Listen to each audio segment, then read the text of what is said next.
Hey guys, it's Joshua Peterson here, Peterson Electric. It is right around Mother's Day here, and it is pretty chilly out. We are out here. We've got an older fifth wheel, got it used. It's about 12 years old. It's a voltage, if you guys have that. I want to talk to you today about why my heater won't ignite or stay lit. I don't know if you guys have an RV, but it feels like, well, the last time we used ours was up at Horsetooth. Oh, that's my dog Blue, by the way. Blue, hey, good boy. And that's our little guy Duke over there. And I don't know if you guys ever seen it, but here's our little dog Precious. She's 14. So Blue's just added to the family. He's about 3. And boy, if you've never had a husky before, Blue, hey. Now I know what they say about good luck with the husky. Say hi. Say hi. He's a good boy, though. Anyways, if you guys have had an RV, you feel like you use it 2, 3, 4 times a year, and then you put it away for winter in Colorado. Last time we used it was, I think, almost beginning of September. And then it's been 9 months that we took it out, and there's always something that needs attention or it breaks. So this year, what it chose to do was have a heater issue, because here in Colorado, in the morning, it can be about 50 degrees and your blood starts getting used to 90 degrees yesterday when we were hanging out by the lake. And so now it's 50 or 48. So it gets a little chilly on your blood when you have to get it warm and cold. But anyways, so this is something that I just discovered. This is the exhaust tube. And I am not a furnace guy. You guys know I'm an electrician. But this bad boy was stuffed full. And I thought, well, there must be a metal grate on the inside. Nope. Look what I found. That is your wonderful hornet's nest. Yeah, don't eat that. That's gross. Little eggs. And that built up over the fall when we quit using it. Thank you to all the Colorado bugs. This only had one little wing nut to take off and one little screw. And basically, I'll show you. This is the furnace. The motor. There is a restart button right here. Okay. You can just restart or turn it off. Then there's this little board that got loose because I'll have to put a screw. And this is my helper. Hey, Blue, get down. We call him Curious George for a reason. Anyways, this little guy slips right in here like that. Okay, and one screw came out and this wing nut right up here came out. And once you pop it out, just 2 screws, you clean it out. But you can see how the moisture built up in there. Okay. Well, the complaint is the heat was not that warm. Felt like the flame was turning off. It was igniting, click, click, click, click, click, but it wouldn't stay on. And then we started smelling CO heavy in the RV. Guys, be careful of this.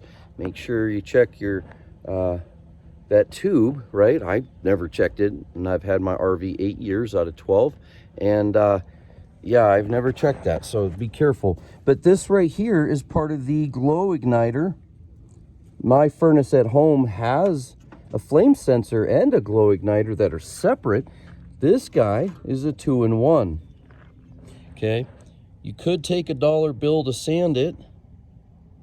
You just take some fine 200 or 500 sandpaper. All you painters that follow me, I don't know if I'm right, but just a real fine sandpaper and sand that. Do not touch it with your fingers with the oil of your hand. If you did, sand it back down. It doesn't like that. It's not broke. That ceramic is pretty heavy duty compared to my one in my house, that's for sure. So how you got to it is you just slip that right back in here. I already sanded it. And you might want to put that wire on first, like that. I'll do it when I'm done.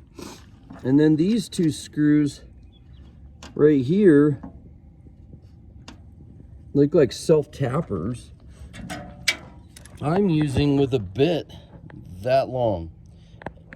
And I just extended it, guys. That's all I did, is I added 3 of them together to get right back in there. And I didn't short anything out because all of these have rubber insulators on them, okay?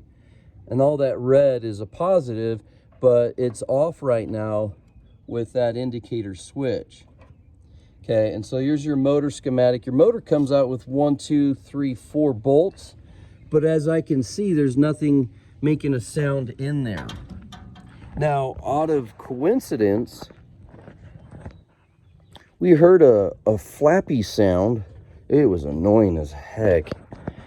And it was coming from this vent. So we took the 2 screws out and clean it out because that's where the dog food falls in. But we ended up getting this little piece of taper. So thanks to the cheap RV guys, this masking tape was, you hear that? That'll wake you up and piss you off on a Saturday morning when you're trying to enjoy your RV for the first time in a year now, 9 months. Oh my gosh. I can't believe the cheap material they used and didn't use some silver tape on the ducting. Anywho, this is our thermostat. It's a dual thermostat. It's a pain. My wife is way better at this than I am. But once we got that going, the clicking was going, the flame started, but the flame wouldn't stay on. And then we smelt the CO from the vents all over the floor. Don't keep that on, it'll kill you. I got a headache from it. And I was outside and I was trying to mess with it and it was blowing in my face. So I turned it off, cleaned out that vent. Then you're that far, clean off that flame sensor. Because the flame sensor helps ignite it, the glow igniter, but then the flame sensor keeps it running. So between the two, it must have a little bit of a short that it has to do to keep that arc. And once that arc goes, now you're going to get the propane to get going. Now, the last thing I want to show you is you guys cannot trust these propane regulators. They suck. So in the winter, we never, ever, you should keep these hooked up. Okay, so right here is a dual propane regulator. Look, I changed it on 3/19/19, 4 years ago on a job I was freezing on. They just unscrew here, normal reverse thread, and then they had some pipe dope we put on both sides.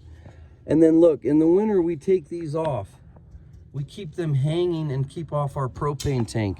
You're not in it, you should not leave that on, because that's why it exploded on us, because it got so cold and they were old, and they were about 8 years old at the time. We changed out that propane regulator. That was easy to do, right? But they're always gonna break in the morning or at night when nobody's open, and always on a Sunday. So you might want to keep 2 of those on the truck, but I would only expect 8 years out of them, but we didn't know. I guess we didn't watch some YouTube videos, but yeah, you want to keep those bad boys disconnected, those propane tanks, and make sure they're full. Now this one's getting light. You can hear it when you knock, and when you pick it up, they're not as nearly as heavy as they are when you get them filled. They won't fill them more than 80% typically, just because of safety. So yeah, so that's the heater right next to the door. Eventually I do another video. Here's our water heater. Got something going on with that too, and I got to figure that out.